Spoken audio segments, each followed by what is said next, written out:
Corroboration found for a 1999 contact case involving an Earth-based reptilian, exposing deep state Psyops, hiding the truth about alien life and transformative technologies.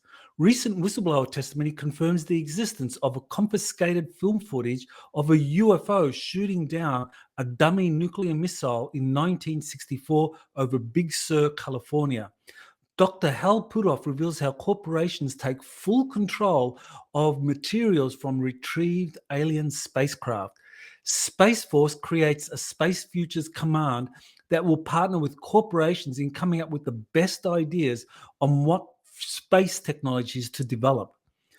Congressman sounds the alarm on an unknown national security threat in space. Kerry Cassidy on the artificial intelligence alien agenda and the future of Earth. These and other stories on Exopolitics Today, the Week in Review. You are listening to Exopolitics Today with Dr. Michael Salla, your source for the uncensored truth regarding the human, extraterrestrial, global, and political agenda. Click the like button and subscribe to this channel. And now, here's Dr. Michael Salla. Welcome to the February 17 edition of Exopolitics Today. We've got some fascinating stories to cover, and things are definitely heating up. So I would like to begin with this tweet. And again, you can go to my Twitter feed or X feed, x.com/Michael Salla, and that'll take you to my Twitter feed. And I'd like to start here with this February 11 tweet, or X. I haven't quite worked out what you call an X tweet. I first wrote about the Lacerda files in 2004, and that was in a study paper that I wrote where there was a Swedish contactee by the name of Ole K, and he says that he met with a reptilian female by the name of Lacerda, who claims to be part of an Earth-based group of reptilians that are indigenous to our planet, that have been here for hundreds of thousands, even millions of years, and in fact predate the human presence. So I wrote about that in 2004, and it was a very interesting case. I was fascinated by the version of history offered by the reptilians in terms of how the Earth was colonized by first reptilian species, and then later there were these human-looking extraterrestrials that came here and did things to clear the surface of the planet. Now, presumably, we're probably talking about asteroids and things like that crashing into the surface. That 65 million years ago when the dinosaurs were wiped out. According to this version of history, that was caused by these human-looking extraterrestrials. And I guess you would call those human-looking extraterrestrials a group that decided that the Earth was going to be terraformed and made suitable for a human genetic experiment. Now, so we might connect that with the so-called 24 extraterrestrial civilizations that go about seeding different galaxies with human-looking populations, and that the colonization of the Earth began millions of years ago with the preparation for the Earth as a human-dominated planet by first wiping out the dinosaurs on the surface, and that drove the reptilians, the intelligent reptilians, those that had developed advanced technologies, into the inner Earth, and they've been there ever since. And so this Lacerda described the history, described the relationship between the inner Earth reptilians and the surface humans, and that it's that they regard us as prey. And sometimes they use us as a food source, but nevertheless, they also respect intelligence. And so when humanity evolves, or an individual evolves to develop great insight, great intelligence, they respect that. So that was very fascinating. So what was interesting here was that there was a study conducted on the Lacerda file case by the Farsight Institute. And what was really interesting, they had 4 remote viewers independently examining this contact case from 1999 to find out, well, was it true? Did it really happen? And all 4 contactees described the reptilian, the female reptilian, interacting with this human subject, this Swede who just used the pen name Ole K. And they confirmed that it really did happen. They corroborated that this was a true case of extraterrestrial contact, and that the content of the conversation between Lacerda and Ole K did cover Earth history, covered the relationship between the reptilians under the Earth and surface humanity, and also described these advanced human extraterrestrials that came here and terraformed the planet, wiped out the dinosaurs, and created a surface that would be suitable for a long-term human presence or long-term human experiment. So this, I think, is a really... The Ole K case, or the Lacerda files, is really worth investigating because it gives us a perspective on these beings that have been here for thousands, even millions of years, the inner Earth reptilians. And it's very interesting that you have references to these beings in ancient texts. The Vedic text refers to them as the Nagas.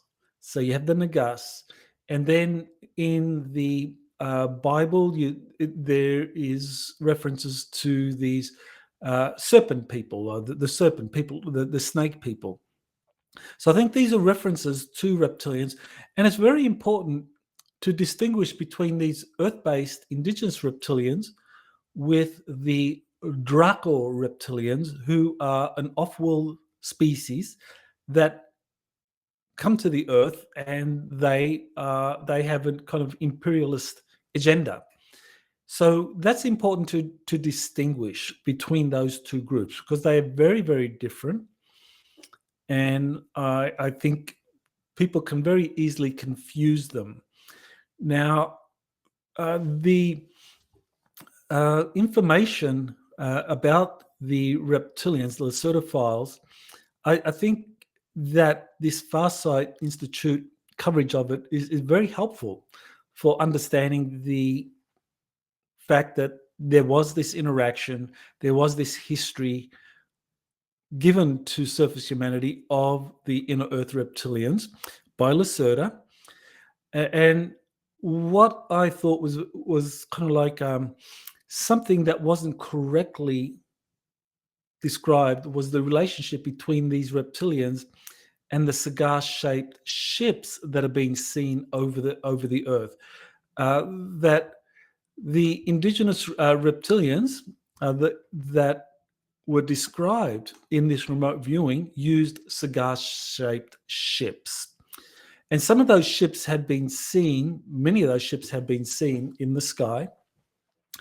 And Courtney Brown has been using a new type of high resolution, high frame rate camera to take photographs of the sky. And he and his team have found lots of ships, lots of craft flying around the sky. And I think you have to, the frame rate, it has to be something like 120 frames per second or something for you to be able to see these ships at a very high frame rate.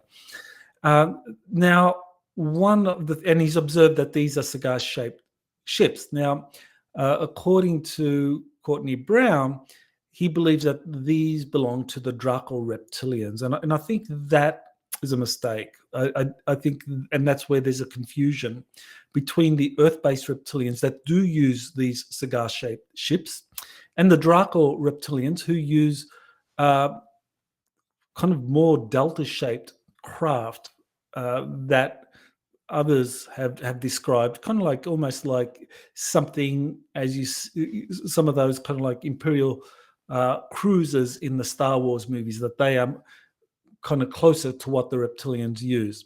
So I thought that was very important to distinguish that, because people will automatically categorize the reptilians, the Earth-based reptilians, and the Draco reptilians as one and the same, when in fact they're not, and their ships are very, very different.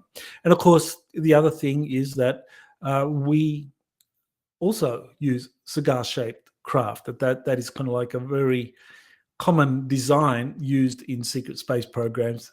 And William Tompkins described that submarines, for example, can be retrofitted where you just if you use a modular construction process and you replace the propeller system, the engine system, with suitable anti-gravity drives and engine sources or energy sources, that you will have, in fact, a spacecraft that can also operate under the water. And that the US actually did this with these Nautilus class submarines in the 1970s, that these were in fact the first craft that were developed for the US Navy's Solar Warden program. And the Germans have done the same thing in the 1950s and even earlier in the 1940s. So the cigar-shaped craft is very common. Now, this I thought was kind of very interesting to learn that James Cameron's movie, The Abyss, I think it's been around for like 15 years or something. Fabulous movie if you haven't seen it. Well worth seeing. That a 4K version is coming out in March, and it's available for pre-order. So there you have it. It was actually released in 1989. That's 35 years ago. Wow, that's a long time ago. So yeah, it was released 35 years ago. And it will be re-released on 4K with some additional footage that didn't make the theater, that wasn't televised in the theater. So this will be more along the lines of what James Cameron really wanted to show. And I thought this was very interesting, the timing of this, because those of you that have been following the information I've been putting out, especially information from JP, Jean-Charles Moyen, and others, there are inner Earth civilizations that, or actually I should clarify, that in addition to inner Earth civilizations, there are also undersea civilizations, flourishing undersea civilizations. And both JP and Jean-Charles Moyen have described being taken to one of these civilizations in the Bermuda Triangle. That was very important that they both corroborated independently of one another that this civilization somewhere in the Bermuda Triangle exists, a flourishing underwater civilization with advanced technologies, spacecraft, huge biodomes protecting these cities at the bottom of the Atlantic Ocean. So here you have James Cameron's The Abyss talking about something very similar. And in The Abyss, for those that have seen it, I don't want to do a spoiler, but you have something like an arc surfacing. I won't say much more about that. And that, again, is fascinating because that is exactly what JP has been saying, that the arcs will surface and that one of these arcs is buried at the bottom of the Atlantic Ocean. So, yeah, James Cameron's The Abyss coming out in digital format on March 12. I believe you can only get it through Prime. I did do an order myself for Prime. Okay, so here's a video. This is a video released by JP on his YouTube channel. So let me go to his YouTube channel so you can see it. So yeah, there's his YouTube channel. It's just called JP. We thought that this would be a great idea for him to be able to release videos and photos of things that he has seen that are related to his disclosures. So he has a craft that he witnessed that is related, that he believes is part of the Nordic extraterrestrial presence. I mean, JP's been sending or sharing with me photos and videos since I believe the earliest one he sent me was, I think, 2016, 2017. And I've put several dozen out there now on my channel. And so you can subscribe to JP's channel on YouTube for when he does release videos. And JP will be having more of a public presence this year. And the reasons, we'll explain the reason. I'll explain the reason why later. But yeah, definitely you can subscribe to that. And he's also created an Instagram account. And I think I've discussed that in the past. So people always ask, where's the evidence, where the photos, where the videos of these craft that JP says he's seeing or being taken on. Well, he's released a video of a craft. He does point out that this Nordic spacecraft that he videotaped here, that happened a little bit after an actual contact case. But there have been times when JP has actually taken photo or video of the actual craft that he was taken on or interacted with, along with the extraterrestrial that landed with it. So that we do have, he has shared photographs of that. So JP isn't someone that just has an incredible story to tell, along with him being active US Army, but also has photos and videos to share. So here's a interview I did with Dan Willis, who was, well, I first learned of Dan Willis through the 2001 Disclosure Project press conference, which actually changed my life. I mean, there's no easy way to describe it other than that it had a profound impact on me because I was at that time pretty conventional in terms of academia. I was open to different sources of information. I was looking for answers to what it was that drives international conflict, because that was my specialty, international conflict, and coming up with conflict resolution tools and techniques for addressing those conflicts. So I was on the lookout for what would explain this. And I saw the 2001 Disclosure Project press conference, and Dan Willis was one of the 21 witnesses that stood up on the stage at the National Press Club in Washington, D.C. in May 2001 and spoke about his experiences. And over the subsequent years, he has accumulated a lot of information about the different psychological operations that are used by the deep state to hide the truth about UFOs and to suppress information about the transformative technologies that extraterrestrials have. And so he traces these psychological operations all the way back to the Second World War, and probably one of the earliest would be that Germany lost the Second World War, that the so-called wonder weapons that Germany was threatening to use against the Allied powers, that was just myth, that was just Hitler putting out a lot of empty threats, but in fact that these were very real. These wonder weapons were deployed, but not in Europe, not to protect or not to support the Nazi German war effort, but that they were deployed to Antarctica to start up a new colony. And so it seems that this Antarctic German colony was set up with the express goal of being able to somehow succeed when Hitler's Third Reich had failed.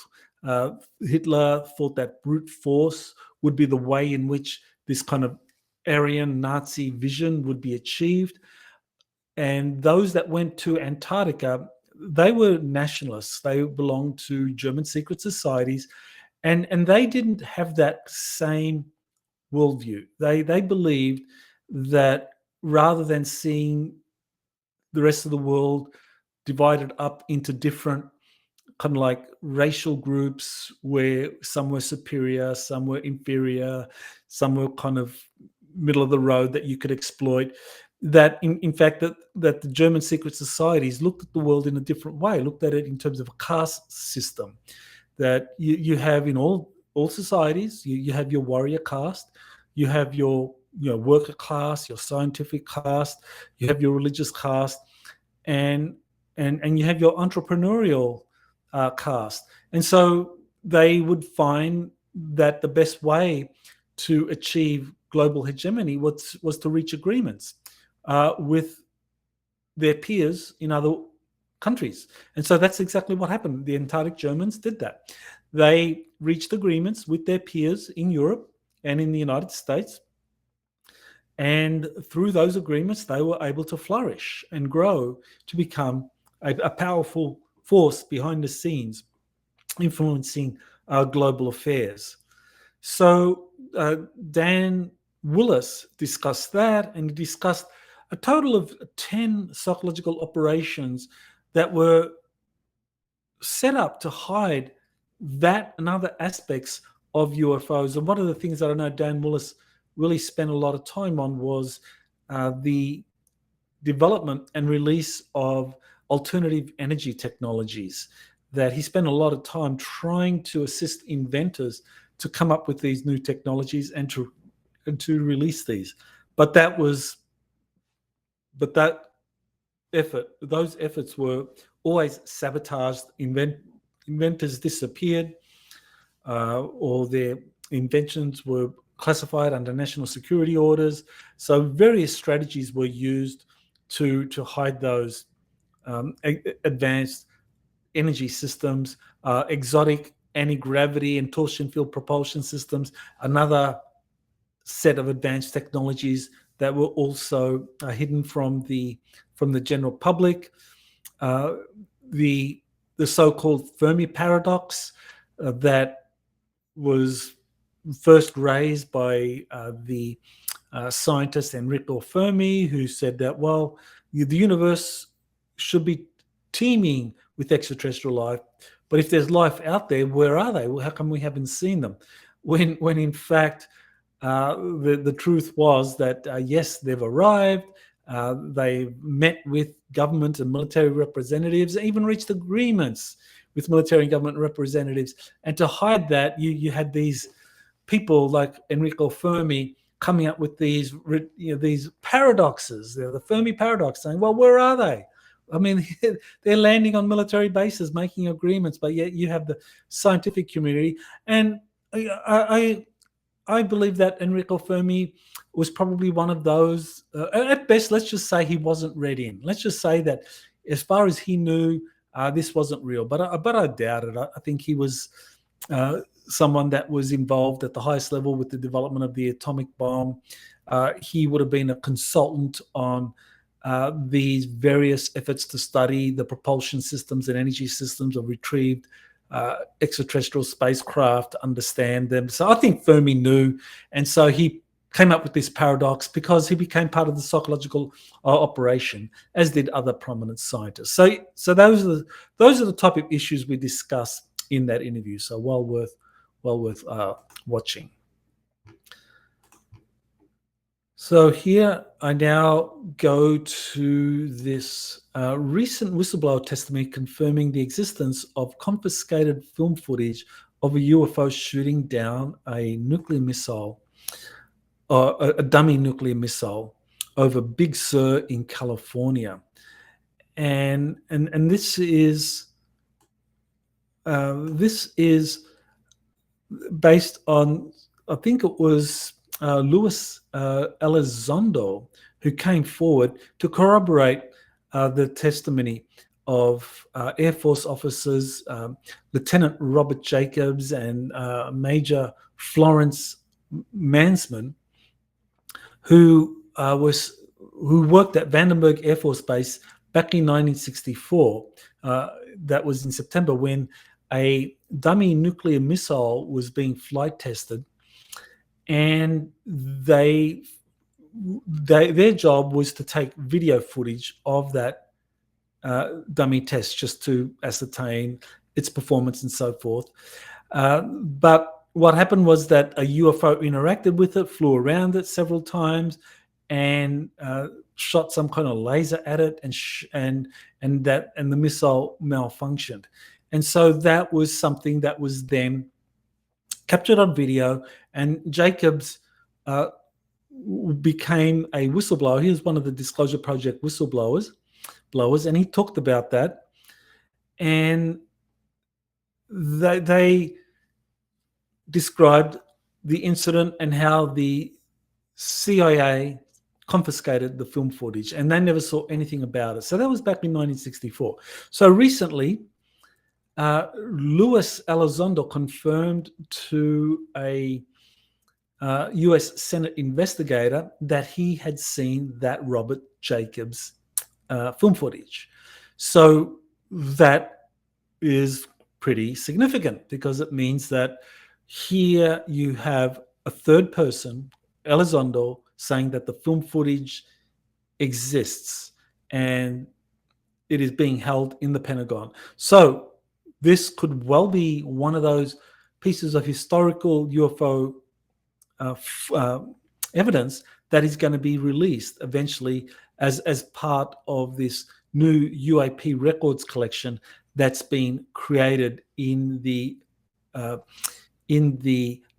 US National Archives. That there was legislation passed as part of the 2024 National Defense Authorization Act, creating this records collection. And so this could well be, this particular video footage that was seen could be something that eventually ends up there in the National Archive and could be made available. So that's a pretty significant development. So the Sol Foundation just released presentations from its inaugural symposium in November 23. And there were about a dozen different presentations there. And so here you have them. David Grush did a Zoom presentation. Jacques Vallée has been around since the 1960s and proposing his interdimensional UFO explanation. You have Diana Pasulka, an academic, I think, out of a university in North Carolina, and quite a number of people that are quite interesting. Timothy Gallaudet, the former head of the National Oceanic and Atmospheric Administration.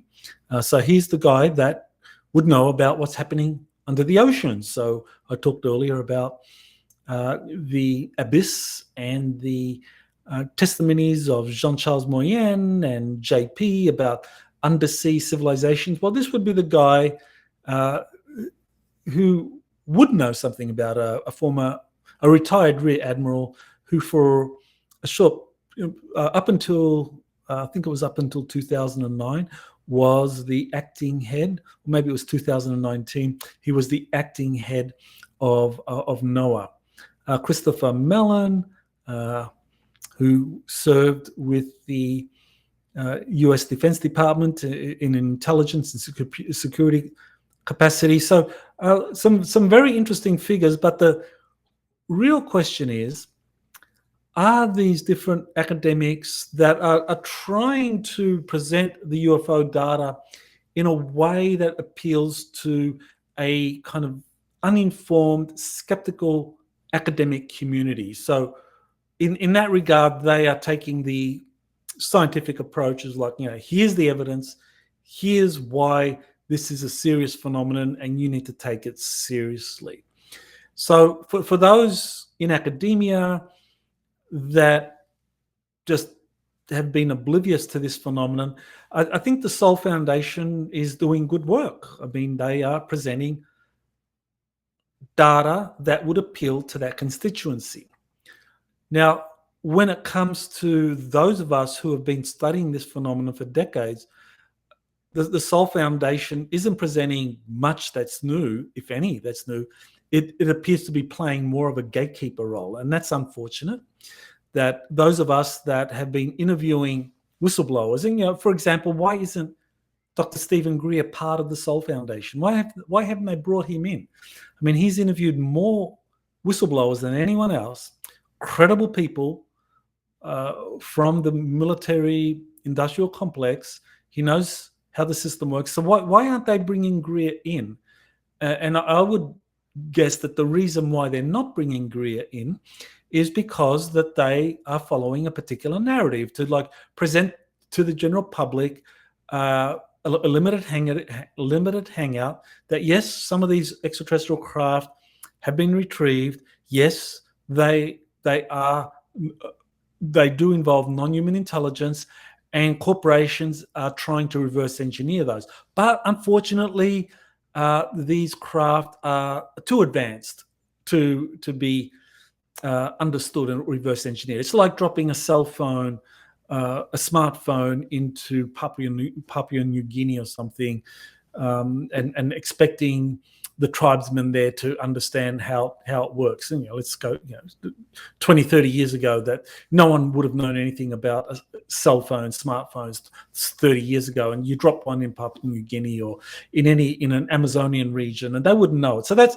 that line is actually being used by people that are part of the Sol Foundation or supporters of it, and that is completely contrary to the information I've been receiving, and totally contrary to the information that Stephen Greer has been putting out since the 1990s, early 1990s, that some of the major corporations, aerospace corporations, Boeing, Lockheed, General Dynamics, Northrop Grumman, and so forth, that they have successfully reverse engineered some of these technologies, and that they have proprietary rights over these. And they are building alien reproduction vehicles and have been marketing these, selling these to different customers. And by different customers, we're talking about a very restricted pool of customers. We're talking about the National Reconnaissance Office. We're talking about the CIA. We're talking about the U.S. Air Force Space Command, which has been renamed Space Force. We're talking about the US Navy's Space Command and the Army and so forth. So you have different customers, official customers, that buy these corporate-built alien reproduction vehicles, and it's all done secretly behind the scenes. And all of that was being used up until recently for intelligence purposes, but now with the creation of Space Force, where there is an emphasis on building an actual fleet of craft, I think this is where you're going to have a great pressure to release this information or release these craft. But I think it's going to be done in a way to make it look as though, oh, these are brand new TR-3Bs. These craft, this incredible TR-3B that has been developed by Lockheed Martin, it's got kind of like this incredible torsion field generator that reduces the mass by 87% of the craft, enabling the atomic engines to take it up to near light speed, making travel to other planets in our solar system something that's achievable within days rather than years. That's all going to be presented as new. But in fact, the TR-3B has been around since the late 1980s, according to various whistleblowers such as Edgar Fouché, that was actually working at Area 51 in the 80s, and he has first-hand testimony from people that talk to him about the TR-3B.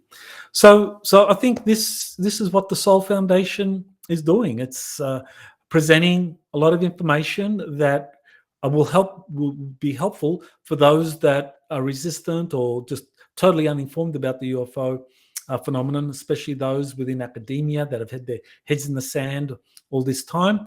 But for those of us that are up to speed, so far the Sol Foundation is turning into a disappointing limited hangout that denies basic truths such as these captured extraterrestrial vehicles dating all the way back to Roswell in 1947 or to Los Angeles in 1942, that these have been studied, successfully reverse engineered, that's that's being denied, and anyone putting out that information, like Dr. Stephen Greer, is just not given any audience. So so the Soul Foundation really is becoming a disappointment for those of us that are kind of familiar with the literature, the witnesses, and the cases.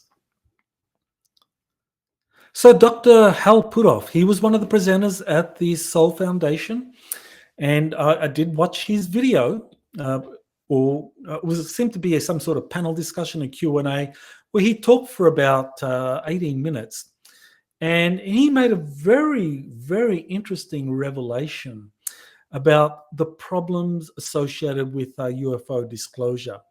He talked about a classified meeting that was held not all that long ago, where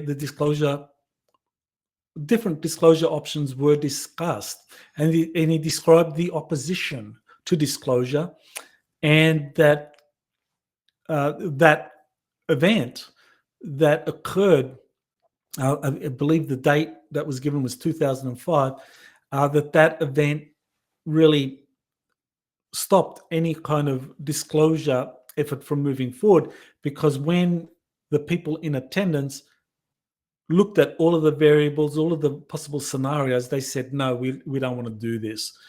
And so Hal Puthoff, he said that one of the big obstacles to disclosure are corporations. And he said something that was very interesting. So let me just read it out to you. So this is what he had to say. Okay, let me read that out to you. Okay, people get materials. Ordinarily, you say, okay, it's on a contract. The government has access to it and so on. But originally, when they went to aerospace corporations and elsewhere and said, you got to help us with the problem, the answer was, we're not going to do that. And so what he is describing here is that that you have these corporations that are given material from a crashed UFO incident that are brought to it by these elite covert crash retrieval teams that are associated with the US Air Force, with the CIA. They go by different names: Project Moondust, Project Blue Fly, Project Pounce. Those are some of the names that have described these. But these teams do exist. The Project Moondust was set up explicitly to find and retrieve any crashed UFO. So that material will be brought in to these military locations, such as Wright-Patterson Air Force Base for the Air Force, or for the Navy, it would have been their elite research facility at China Lake in California. And so they would take the material there, they would study it. Their scientists would kind of like reach a dead end at some point and say, look, we need help trying to understand this. I know someone at Lockheed Martin, or I know someone at General Dynamics, or I know someone at Boeing, and they could help. So the generals, the admirals, they go to Lockheed, they go to Boeing and say, hey, we got some material and we'd like you to have a look at it. And Hal Puthoff was describing here what happens. So the corporation would say, we're not going to do that. We're not going to look at that. And the Army or the Air Force or the Navy generals or admirals would say, what do you mean you're not going to do that? I'm going to give you I'm going to give you money. Yeah, but then you'll own it all, and we'll work on it. You'll take advantage of it. So that was the scenario for what would happen when these crashed UFO materials would be offered to these corporations. They would say, no, we're not going to look at it and solve these problems that you're having in understanding and reverse engineering that, because if we do that, you're just going to run with that information, do with it what you want, and we're not going to have any power. So the corporation said, So according to Puthoff, so they basically said, okay, if we have control, then we'll consider doing it. So if we have control, then we'll consider doing it. So what the corporations said to the military, to the generals, to the admirals, they said, yeah, you got these UFO materials. We can help you understand it, but you got to give us control over what it is that we discover as a result of that. And so then what Hal Puthoff described was two ways that they could get control. He said there's a technical way of getting control that will appear on a contract and you've signed a non-disclosure agreement. And so that's one way of doing it. And he points out that this would be where the government would still be involved in this. So yeah, the corporation would sign some kind of non-disclosure agreement with that military service, with whatever military intelligence unit is involved in managing the retrieved non-human intelligence and material. And this would be something that would then be kind of like, it would be put under some kind of NDA, non-disclosure agreement, and there would be some control that the government or that military service would still have, if it's done that way. But this is where Puthoff described something that I hadn't heard of before, and that is where he described something called an IRAD. And he says, on the other hand, there are things called IRAD, internal research and development, that all major corporations have, where they get money from the government, but it's for them to do whatever they want to do, and whatever they do, they own. And so that's an issue that's going to put a damper on complete disclosure to the public, I'm sure. Well, you're damn right that's going to put a damper on disclosure. I think Puthoff has revealed the crux of the matter here, that these corporations that are given these materials from crashed UFOs or any extraterrestrial spacecraft, that they reach an agreement with the military or intelligence agency that hands over that material, and it's done on the basis of this IRAD, this internal research and development, where the corporation has control.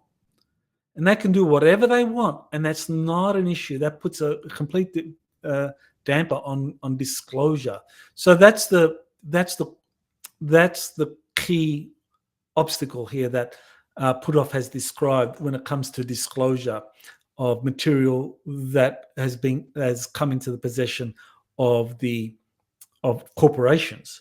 So in short, the decades of classified research aerospace corporations have conducted on retrieved non-human technologies and biological material belong to them if they were funded through an IRAD. Okay, so, I mean, that's a total shocker to contemplate that.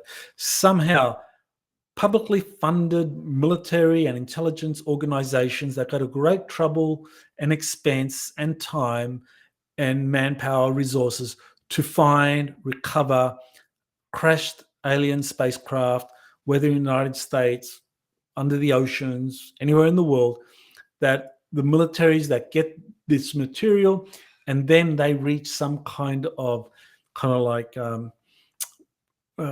they reach a block in understanding the material, that their scientists aren't up to speed and they need the best scientists to understand these materials, then they'll hand them over to the corporation. They'll sign an IRAD with that corporation, and the military loses total control. And I think one of the justifications for why these IRADs are being used is that the corporation can always say that, look, if we sign a non-disclosure agreement with you and our scientists have access to that, well, there's going to be a public record. There's going to be a trail, and Freedom of Information Acts or congressional investigations are going to be able to eventually break through and get access to that. But if you do an IRAD, sign an IRAD with us, give us the material, then FOIA doesn't apply. no congressional investigation is going to have any success in finding this material. Even the military will have trouble. I mean, and that we know that in 1997 there was an incident involving Rear Admiral Thomas Wilson, who at the time was the deputy director of the Defense Intelligence Agency and also the Joint Chiefs of Staff Intelligence. He was Magi too. That he was denied access to one of these reverse engineering projects that was run by a corporation. So, is this a problem? It sure is, and this is why there is this great confusion over people in the Sol Foundation saying that, well, according to our whistleblowers that we've been consulting, and David Grush and Michael Schellenkamp and Jerry and George Knapp and Jeremy Corbell, they'll be able to cite all of the whistleblowers that they've spoken to, and they'll say, yeah, none of them talk about successful reverse engineering of any of these craft, and that's because that's what the corporations want the public to think, that none of these things are being reverse engineered, and that's why people like Stephen Greer, myself, and others are not part of the Sol Foundation, why we are excluded, because we speak to people. We actually are putting out the information from those that have worked with the corporations, know about these reverse engineered programs. I mean, JP, the US Army whistleblower that I've been working with since 2008, he's gone to these undersea bases. He's gone to underground bases. He's gone to spaceports. He's gone to military facilities where he's seen these advanced craft. And so those are not the sort of people that are being consulted at the moment by the Sol Foundation. And if they ever want to be serious, then I think that they would be well advised to get Stephen Greer involved in the Sol Foundation ASAP. Right, so Hal Puthoff, let's move to here's something in the Liberation Times. New from Super Bowl to the White House. I mean, there was this advertisement that was put together by Martin Scorsese for the 2024 Super Bowl, and it was something that showed a mothership, an extraterrestrial mothership floating above these urban centers, and people were fixated on their cell phones, right? They were fixated on not looking up, and you have these motherships up there. And it just kind of like was kind of funny because to see these, to see everyone just focused on their cell phones, and the aliens would have to do something to get people's attention, like, send a message to their cell phone saying, hey, we're here, we've arrived. And it's like, huh? Right? I mean, it was kind of an amusing ad. But the thing is that this is breaking out into the mainstream. And so Chris Sharp, who's I guess he's the, I don't know if they have other authors for Liberation Times, but they've put out a lot of really good stories. And so he's put out this story about how UFOs have entered the political and entertainment mainstream. And he gives a history of it, a recent history of it, going back to 2004, the whole Nimitz incident, and the 2017 New York Times story by that involved the analysis of these videos that were leaked of the 2004 Nimitz incident. There were authors authored by Leslie Kane, Ralph Blumenthal, that discussed that, and so very good for bringing people up to speed with this kind of like narrative that we see that has emerged along with the Sol Foundation. It really is getting people to that next step of like UFOs are real, non-human intelligence is involved, we've got the craft, they're being studied, but we haven't yet reverse engineered it. It's too difficult. I mean, that's the narrative. That's what's being pushed. It's what the mainstream media is disseminating. It's a limited hangout But nevertheless, that is what is happening. But if that's, as I said, I think it's you've got to start somewhere. So this is how you start to educate people, and maybe after a few years of like, yeah, corporations have these retrieved alien technologies, and they've been studying them, haven't made any breakthroughs. But in a few years' time, it's like, hey, guess what?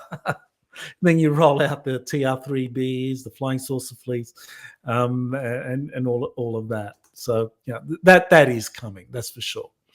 Okay, so here's something that I think was very revealing. Space Force is creating a Space Futures Command that will partner with corporations. The chief of Space Force, General Chance Saltzman, says that the military services often don't have, quote, the best ideas on what technologies maybe an adversary would use against us, or which ones might be a true force multiplier for us to use. I expect industry to maybe have some ideas about that, about our operational concepts for how to use systems. So, end quote.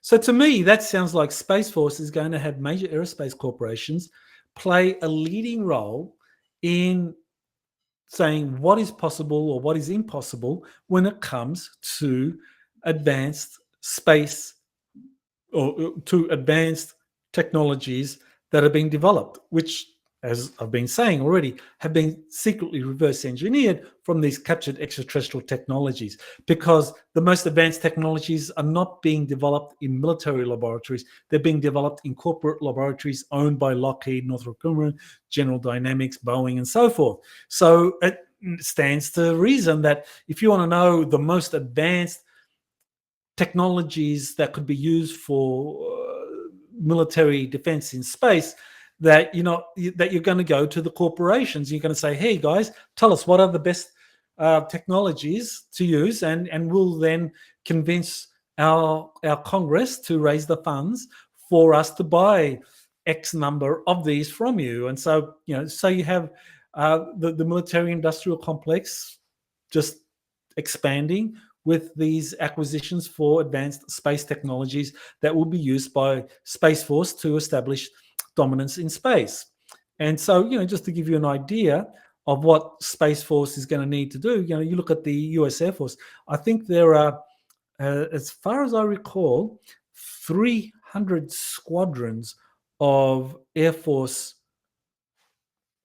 jets, bombers, surveillance craft that are used by the Air Force. I think they wanted to expand that to closer to 400. So somewhere between 300 to 400 squadrons of craft that are used by the US Air Force to achieve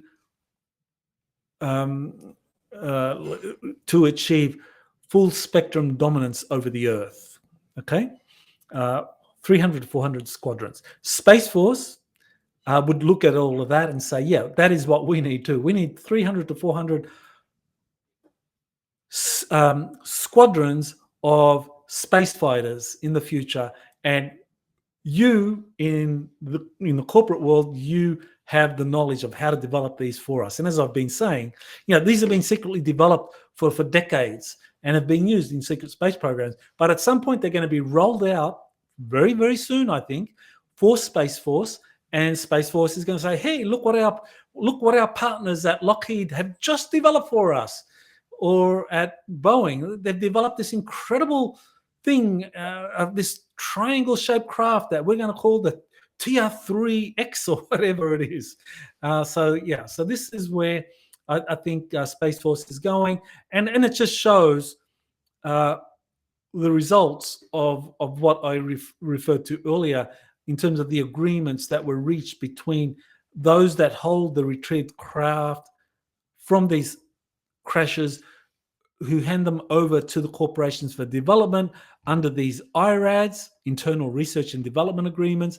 That means that now that the corporations, they have the know-how, they have the best scientists, they have the best corporate facilities, some of which, or many of which, are actually stationed on military facilities. That's the thing that really I took away from Emery Smith, who worked at Kirtland Air Force Base in the 1990s as a surgical first assist. That was the job assignment he had. And he says at some point he was trained as a surgical first assist for the US Air Force at Kirtland Air Force Base. At some point he was approached by corporations and said, hey, you want to moonlight for us? You'll earn a lot more money. And he said, yeah, sure, why not? And so he starts to work at Kirtland Air Force Base, but in a secure area at Kirtland, run and controlled by a corporation. And there he was studying extraterrestrial tissues that were retrieved from aliens, and also got to see a spacecraft that had been a spacecraft that was housed there at Kirtland Air Force Base. Whether it was just an alien spacecraft, whether it was a reverse engineered craft, I don't recall exactly what he said, but he said there it was, there on Kirtland Air Force Base. So this is how it works, everyone. It's like you have these corporate facilities that are highly classified. They are restricted. You have these special access program classification systems. You have to have need to know on the military base. So even the commander of that military base does not have access to that corporate run facility at Kirtland Air Force Base, where Emery Smith was going to do his moonlighting from his regular Air Force job to work on these retrieved alien bodies, extracting tissues, and also we got to see a spacecraft. So that's the way it works. Okay, so here's an interview I did with John Warner, where he talks about the US military-industrial complex, the Fourth Reich, and catastrophic disclosure. He just came out with a new book titled Sanity Was a Luxury, and he has a website where he discusses that book. And this is the interview I did with him, where you can watch him explain what he has learned from multiple sources. Now, his father was Senator John Warner, who was the head of the Senate Defense Committee, Senate Armed Services Committee, from 1999 to 2001, and then from 2004 to 2008, something like that. For 6 years, he was the chairman of the Senate Armed Services Committee. In other years, he was the ranking member for the Senate Armed Services Committee. He was also the Secretary of the Navy. I think it was under the Reagan administration. John Warner was the Secretary of the Navy. So John Warner, as a youngster, got to hang out with his dad. So Dad was at the office, and John Warner, being a precocious youngster, I think even as a preteen, was in there being exposed to stuff, hearing things. And as he got older, he started to ask questions. He was fascinated with the topic and got to ask a lot of very powerful people, very knowledgeable about these topics, what's really going on. And then he did a lot of research on his own to find out what was going on, and he realized that all these stories about the Germans establishing a breakaway colony in Antarctica were true. Wow! I mean, that's a big realization. I talked earlier about the big Psyops. So John Warner learned about that from his dad's contacts, many people. He got to speak with Admiral Bobby Ray Inman, many influential or leading admirals with the US Navy, because his dad was the Secretary of the Navy during the Reagan administration. So John Warner's book discusses all of that. And he has learned that, yes, there are these secret space programs, and yes, the corporations have been successful. They succeeded in reverse engineering the captured extraterrestrial technologies given to them by the major military services. That there hasn't been this kind of roadblock that, that you're getting David Grush and Michael Schellenkamp and George Knapp and Jeremy Corbell all saying that, no, we haven't received them. Bob Lazar, he says we haven't been able to break through. No, that's BS. Bob Lazar was a cover. Bob Lazar was a limited hangout. That's unfortunately the truth. But that I understand why there would be resistance to that. Now, was something that was very interesting that I mentioned earlier. Hal Puthoff talked about this meeting that occurred, and I can't remember if he actually mentioned the year, but John Warner was told about this meeting that happened in 2005, where they went through an exhaustive set of scenarios and variables associated with disclosure, and that Warner learned about it through John Peterson from the Arlington Institute. Now, John Peterson, the Arlington Institute, is very, very interesting that he knew about this meeting that occurred and that Hal Puthoff had attended, and that they went through all of the disclosure scenarios, and they said, no, we shouldn't disclose at this moment. And I've already talked about that. Now, this meeting did happen, 2005, and disclosure was delayed. And John Warner really focused on how this has happened again and again. He surmises that these kinds of meetings, these kinds of roundtables happen every 10 years or so. We get a bunch of people coming in, looking at the state of the United States, and they then reflect or brainstorm, should we go forward with disclosure? And this involves top admirals, because the Arlington Institute was funded by the US Navy. John Peterson specializes in future scenarios. And as I mentioned earlier, Space Force is setting up a Space Futures Command. So that's exactly what Space Force, that's what the Navy has been doing for decades now, through the Arlington Institute, through John Peterson, and funding him, and trying to work out how best to make this information publicly available.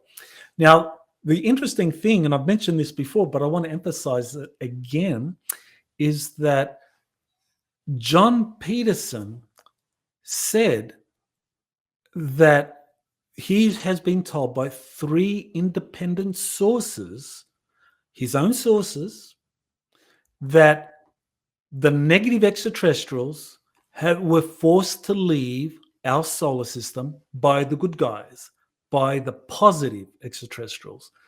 So that is a very important admission, because that is totally consistent with the information coming from Elena Danaan, Alex Collier, Jean-Charles Moyen, JP, and others.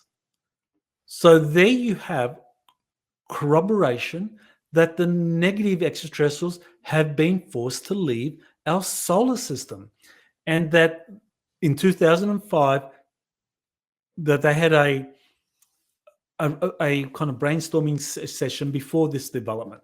Now you have this development, and so that kind of tends to support what Elena had to say about this meeting that occurred at Raven Rock Mountain Complex in January of 2023, where General Glenn Van Herk, who was then the head of US Northern Command, was given a disclosure plan developed by the Galactic Federation in coordination with other galactic civilizations. So this disclosure plan was was handed off to Van Herk, who then in turn shared it with others in the Earth Alliance.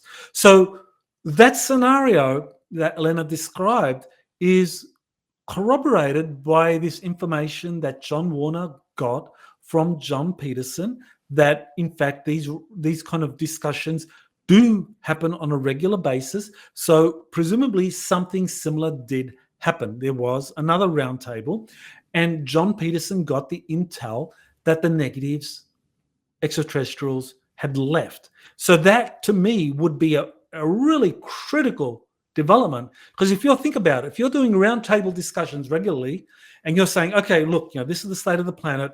There are these negative ETs out there. They're controlling our planet, the institutions, the elites here, and it's like, we are effed if we go forward with the disclosure plan. Okay, so we shouldn't go forward. Fair enough. You can justify that. But think about it. If John Peterson got from 3 independent sources that the negatives were forced to leave our solar system, exactly what Elena Danaan has been saying since 2021, that would lead to a pretty big kind of shift in the global balance of power, especially when it comes to who runs the planet. So I would think that there would almost certainly have been a new brainstorming session based on this new development that John Peterson had learned about, and totally independent from Elena Danaan's information. So that is consistent with her later information that the Raven Rock meeting did happen, that the Galactics supplied to the Earth Alliance a disclosure plan, and that was then handed off to an Earth Alliance that was then being debated. That was then being brainstormed, I should say, by something like the Arlington Institute. So I would love to know whether the Arlington Institute has recently had a new brainstorming session involving all these people to process the new situation on our planet in terms of the negative extraterrestrials having been forced to leave. Now, of course, they would then have to factor in that, well, the minions of these negative extraterrestrials are still in power, but can we handle them? So that kind of then takes us into this new terrain where the patriot community has been saying that the White Hats have been moving behind the scenes. They've been cleaning out all of these bases that were run by the negative elites and so forth, rescuing the children, clearing out the drug cartels. I mean, you have the information from Stephen Greer, his latest press conference where he had Michael Herrera giving his testimony about this alien reproduction vehicle that was being used in a black operation that was involved in the drug trade and human trafficking and so forth. So all of that is happening right now. So I think this can give us optimism for the future. Now, John Warner himself isn't very optimistic, but I don't think he has factored this in. I mean, I just realized that now in giving this week in review, the significance of what John Peterson had to say to John Warner about these 10 yearly brainstorming sessions where they work through all these disclosure scenarios. I think this is something I would love John Warner to think about. Maybe we have to talk about it again. Maybe he'll be able to share something about what he might know about more recent brainstorming sessions, given what John Peterson revealed about the negative extraterrestrials leaving and the positives are now being in a more influential position over our planet. So that to me, I think gives us cause for optimism. I mean, Elena Danaan's information, Jean-Charles Moyen, JP's information, I think is much more positive in terms of our future. Alex Collier also is much more positive about the future because they know that the positives, extraterrestrials, are in a position of authority that they were not in before. But this is not something John Warner is, I think, fully aware of. And I think this is something that we hopefully will learn more about in the weeks and months ahead as all this plays out. And so I think, we have cause to be optimistic. John Warner is pessimistic, but I think as more of this information comes out, I think his worldview will be significantly shifted. But he's got his book, Sanity Was a Luxury, is available through Amazon or through his website, John Warner, the fourth Roman italics, author.com. Sanity Was a Luxury. Okay, well, I think that pretty much. Oh no, hang on. No, here we have another story. This is a story concerning Mike Turner. the chair of the House Intelligence Committee, who played a key role in guiding the UAP Disclosure Act, where this was a controlled disclosure initiative to get the public up to speed in a kind of graduated way over a 10-year period. That was sabotaged by Mike Turner. And so I find it ironic, or maybe it's not so ironic, that he is leaking information about an unknown national security threat in space that may be ET related, ET or UFO related. So is this the beginning of Project Bluebeam? I mean, there was a lot of interest about this. Here you have this story in Newsweek, a cryptic national security threat, and they go through various sources describing whether this is in some way related to aliens. Is it aliens? Is it an imminent UFO threat? So, this Newsweek story quoted all of these Twitter sources speculating about what this could be, that this was a kind of possible national security threat related to UFOs. So that takes us directly into Project Bluebeam, into the literature about a fake alien invasion. So could we be at the beginning all of that? Could this be the deep state, the minions of the former Draco reptilians and the Orion Greys that ruled our planet, that had control over our planet for decades, if not centuries or longer, that they were forced to leave, and that now the former minions have run out of ideas, and their best way of being able to perpetuate their power is to come up with a false alien invasion. Okay, and so interesting that Mike Turner, the chair of the House Intel Committee, is playing that role of on the one hand suppressing UFO information, but then again putting out that there's a national security threat in space. We don't know what it is. I can't tell you what it is. And like, okay, and everyone is speculating. Well, is it Russia? Is it China? Is it UFOs? Are we going to be invaded by UFOs? I mean, so everyone's speculating, and this is exactly what the deep state wants. They want uncertainty. They want people to be blindsided by some sort of fake event that they can then make it look like it's an alien invasion, but yet it's not really an alien invasion because we don't know what it is. But things are being blown up. Our airspace is being overtaken. Joe Biden has to declare a state of emergency, and the 2024 elections have to be abandoned because we're under attack by space aliens. Maybe, we don't know. I think that's the scenario. Okay, so here's Jean-Charles Moyen was interviewed by George Norrie's Beyond Belief. It is now available, and for I think for another day from the time this video or this week in review is released, it'll be available for another 24 hours or something. So here's a link. So here's an active link where you could watch Jean-Charles Moyen on Gaia TV being interviewed by George Norrie's show Beyond Belief. And Jean-Charles Moyen, his information is very important because not only does he tell us about this human-looking race of extraterrestrials that are associated with the Galactic Federation and motherships and so forth that are in Earth orbit, but he has also a lot of evidence that supports what he has been saying. So Jean-Charles Moyen's interview on Beyond Belief, well worth watching, and you can get the links from my Twitter feed.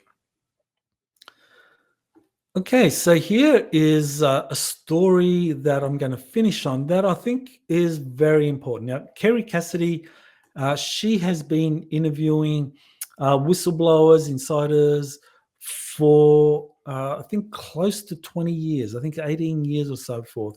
So she's interviewed hundreds, even probably into 1,000 insiders. She's done a lot of great work. I mean, I've cited many of the whistleblowers that she has interviewed in my research. Now, she has discussed the significance of artificial intelligence when it comes to extraterrestrials. So she did a article on Substack. She can get it on her website, Project Camelot. And but if you go to her Substack link, you get this kind of like a fairly long article where she goes over alien, artificial intelligence, the relationship between them, and how this alien artificial intelligence combination is taking over our planet. I mean, that's scary to contemplate, that artificial intelligence is working through aliens to take over our planet. And I agree with some of the things that she has learned through her different whistleblowers, that there are these Draco reptilians that have been influenced by artificial intelligence, and that they have played a critical role in running our planet. And there's also their partners, the Orion group, that also have some connection to artificial intelligence. But the problem here is that I don't think Kerry has the latest information. And that information is what I talked about earlier in terms of what John Peterson has learned from 3 independent sources for the Arlington Institute, what Elena Danaan, Jean-Charles Moyen, Alex Collier have been describing, which is the negative extraterrestrials, the Draco reptilians, the Orion Grey Collective, have been forced to leave our solar system. And the good guys are here now to help us get over this final stage, this final hump in our planetary awakening, which is these former minions of the Draco reptilians that still have a lot of power, a lot of resources, and that they are controlling things. And they are putting out a lot of fear narrative, a lot of fear porn to scare us. And I think that unfortunately this is what is happening now, that this alien AI agenda that is being pumped out by certain sources is fear porn.